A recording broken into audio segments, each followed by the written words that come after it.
जय श्री कृष्णा दोस्तों। आज इस वीडियो में हम ग्रहों के कॉम्बिनेशन यानी ग्रहों की युति पे डिस्कशन करेंगे। दो ग्रहों की युति के क्या फल होते हैं और उसको किस तरह से देखा जाता है। इसके बाद आने वाली वीडियो में 3 ग्रह या उससे ज़्यादा ग्रह अगर एक ही भाव में बैठे हों या उनमें युति हो तो उसको कैसे देखा जाता है, इस पर मैं वीडियो बनाऊँगा। एक बात और, जो मैंने पिछले वीडियो पुखराज और नीलम पे बनाए थे, उसके बाद जो मेरे फ्रेंड सर्किल है और मेरे जो जानने वाले हैं उनने कहा कि विनीश यार, नीलम और पुखराज पे ही वीडियो बंद मत कर, बाकी स्टोन्स पे भी वीडियो बना दे। तो नेक्स्ट वीडियो में मैं बाकी स्टोनों पे भी डिस्कशन करूँगा, लेकिन साथ ही साथ हम एक पूरी 3-4 वीडियोस की एक सीरीज़ बनाएंगे जिसमें हम ग्रहों की युति पे डिस्कशन करेंगे। क्योंकि 2 ग्रहों की युति तो फिर भी लोगों को समझ में आ जाती है, पर 3 या 3 से ज़्यादा जब ग्रह होते हैं तो लोगों को समझना कभी कभी दिक्कत होती है। सबसे पहले बहुत बेसिक चीज़ समझेंगे कि ग्रहों की युति को कैसे देखना है। और आज हम इस वीडियो में सूर्य और चंद्र पे डिस्कशन करेंगे, यानी सूर्य और चंद्रमा की युति पे डिस्कशन करेंगे। और ये एक तरह से बेसिक भी हो जाएगा और साथ ही साथ सूर्य चंद्रमा की युति के किस तरह से फल करने हैं वो भी हो जाएगा। तो चलिए वीडियो शुरू करते हैं।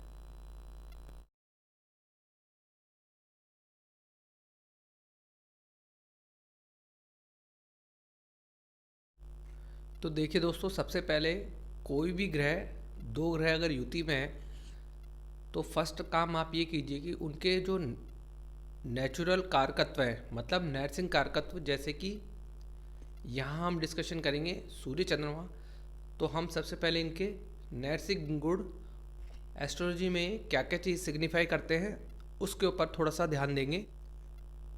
तो सबसे पहले सूर्य की बात कर लेते हैं। सूर्य के बारे में आपको एक बहुत इंपॉर्टेंट बात बताऊंगा जो कि हर एस्ट्रोलॉजी सीखने वाले स्टूडेंट को पता होनी चाहिए। सूर्य के साथ कोई भी ग्रह आएगा, अगर उसमें किसी तरह का वॉर है, अगर सूर्य और उसके बीच में नहीं बन रही है, अगर सूर्य का मित्र है तब तो बात ही नहीं है, लेकिन अगर वो शत्रु भी है तो ऑलवेज़ रिमेंबर कि हमेशा जीत जो है सूर्य की ही होगी, क्योंकि सूर्य को ग्रहों में राजा माना गया है। राजा के ऊपर कोई चीज़ नहीं होती है।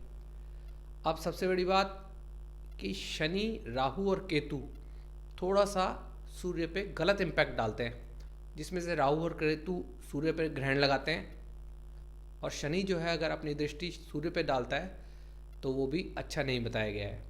तो इस कंडीशन में भी सूर्य, ऐसा नहीं है कि शनि के आगे सूर्य कमज़ोर पड़ जाएगा या राहु के आगे सूर्य कमज़ोर पड़ जाएगा या केतु के आगे सूर्य कमज़ोर पड़ जाएगा। जैसा कि मैंने बताया, सूर्य किसी भी ग्रह के आगे कमज़ोर नहीं पड़ सकता क्योंकि सूर्य को किंग माना गया है।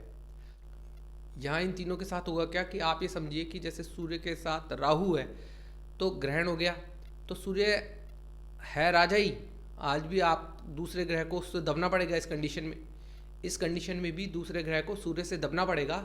लेकिन आप तो इन तीनों ग्रह शनि, राहु और केतु के साथ सूर्य बैठने से होता क्या है कि राजा तो वो रहेगा ही रहेगा, लेकिन हो ये रहा है कि थोड़ा सा सूर्य दूषित हो जाता है। दूषित मतलब आप ये मान लीजिए कि राजा तो है पर थोड़ा सा रोगी है या बिगड़ चुका है। मतलब जो पहले कहते थे ना कि भाई ये राजा है, ये इसका राजपाट में बिल्कुल मन नहीं है, ये इसका राजपाट में बिल्कुल मन नहीं है, ये इधर उधर की चीज़ों में लगा रहता है। तो इस तरह का प्रभाव सूर्य पे आ जाएगा। लेकिन इसका मतलब ये नहीं है कि सूर्य उस ग्रह के आगे पिट गया है या कमज़ोर हो गया है, थोड़ा सा दूषित हो गया है डेफिनेटली राहु, केतु और शनि के साथ आने पर।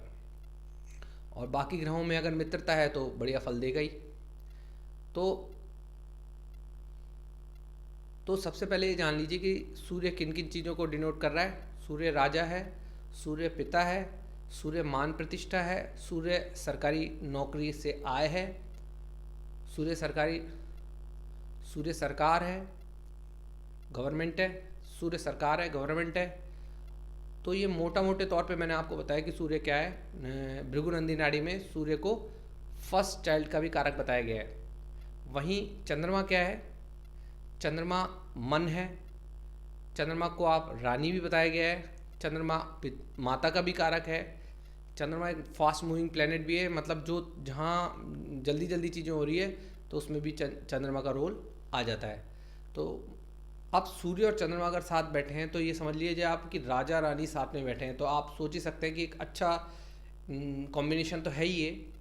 तो जहाँ नरसिंह कार्यकत्व की बात आएगी तो ये दोनों एक दूसरे को कहीं ट्रबल नहीं करने वाले, ये खुशी खुशी नरसिंह कार्यकत्व एक दूसरे के ले लेंगे। जहाँ तक इन दोनों ग्रहों की नेचुरल कार्यकत्व की बात है तो ये दोनों बहुत अच्छा कॉम्बिनेशन है। अब सेकंड पॉइंट पे आते हैं, जो कि बहुत इंपॉर्टेंट पॉइंट है कि आपको कुंडली में ये ज़रूर देखना होगा, ज़रूर से ज़रूर देखना होगा कि सूर्य कौन से भाव का कारक बना और चंद्रमा किस भाव का कारक बना। अच्छा, मैं एक बात और बता दूं कि ये जो मैं युति बता रहा हूँ इसमें क्लोज डिग्री होना ज़रूरी है। ज़्यादा दूर दूर डिग्री होगी तो युति का कोई मतलब नहीं रह जाता है। अब भाव में किन किन भाव में कैसे युति के फल होते हैं वो मैं इस वीडियो में डिस्कस नहीं कर पाऊँगा, क्योंकि उनको 12 के 12 भाव में अलग अलग थोड़ा फल देंगे। पर यहाँ आप पहले समझ लें कि सूर्य और चंद्रमा फल किस तरह से दे रहे हैं। तो आपने नेचुरल कारक तो इन दोनों का देख ही लिया। इसके बाद आप आ जाइए, मैं तो सबसे पहले ये देखिए ये कौन कौन से हाउस को रूल कर रहे हैं। जैसे कि सपोज़ कीजिए हम सिंह लग्न की कुंडली ले लेते हैं, तो सूर्य जो है वो लग्न का स्वामी हुआ और चंद्रमा जो है 12th का लॉर्ड हुआ। तो यहाँ सूर्य और चंद्रमा का कॉम्बिनेशन में बहुत अच्छा नहीं मानूंगा, क्योंकि एक नेगेटिव हाउस के साथ बैठ के चंद्रमा सूर्य को खराब ही कर रहा है। अब बहुत से लोगों का आजकल ये मानना हो गया कि कोई भी हाउस बुरा नहीं है, 12th हाउस को आप अगर विदेश चले जाएँ, बाहर रहें और जहाँ आपका बर्थ प्लेस है उससे दूर चले जाएँ तो सारी समस्याएं ख़त्म हो जाती है। ऐसा नहीं है। आप अगर 12th भाव नेगेटिव शो हो रहा है, बहुत ज़्यादा ख़राब है, तो आप चाहे विदेश भी चले जाइए तो भी आपको परेशानी तो वो देगा ही देगा। ऐसा नहीं है कि आप सिर्फ ये रेमेडी हो गई कि आपको 12th हाउस से आपको पीछा छुड़ाना है तो आप बाहर चले जाइए, ऐसा कुछ नहीं है। तो अपने मुद्दे पे फिर आते हैं हम कि सिंह लग्न में जैसे कि आप देख लीजिए दोनों घरों में से एक घर अच्छा है यानी लगन, लेकिन 12th हाउस ख़राब है तो यहाँ थोड़ा सा ये ख़राब हो जाएगा। तो तो बेसिक चीज़ आप समझ गए कि पहले कारकत्व देख लीजिए, उसके बाद दोनों हाउसेस देख लीजिए। अगर हाउस और डिग्री तो देखनी है, तो मोस्ट प्रोबेबली अगर आपका न्यूट्रल हाउसेस भी हुए यानी ख़राब हाउसेस नहीं हुए, नॉर्मल हाउस अच्छे हो गए तो अच्छा है ही, अगर न्यूट्रल हाउसेस भी हुए तो ये योग बहुत अच्छा योग हो जाएगा और आपको जो है ये मान लीजिए कि सरकारी नौकरी दिलाने में भी बेस्ट योग रहता है ये। और एक चीज़ और मैं बता दूं, सरकारी नौकरी मतलब ये नहीं होता कि आप बिल्कुल सरकारी नौकरी में ही लगे हुए हैं। सरकार का पैसा किसी भी तरह से आपसे पास पहुंच रहा है तो सरकारी आय माना जाएगा। और उसमें जैसे कि आप कोई ऐसा मैन्युफैक्चरिंग करते हैं जो कि आप ऐसी सरकार के कोई प्रोजेक्ट में भेज रहे हैं और सरकार के वहाँ से ट्रेजरी से आपको पैसा आ रहा है, तो वो भी सरकार से आय प्राप्त मानी जाएगी। वो आपको सरकारी, तो वो भी आप समझ लीजिए कि कहीं ना कहीं आपका सूर्य एक्टिव हो गया है।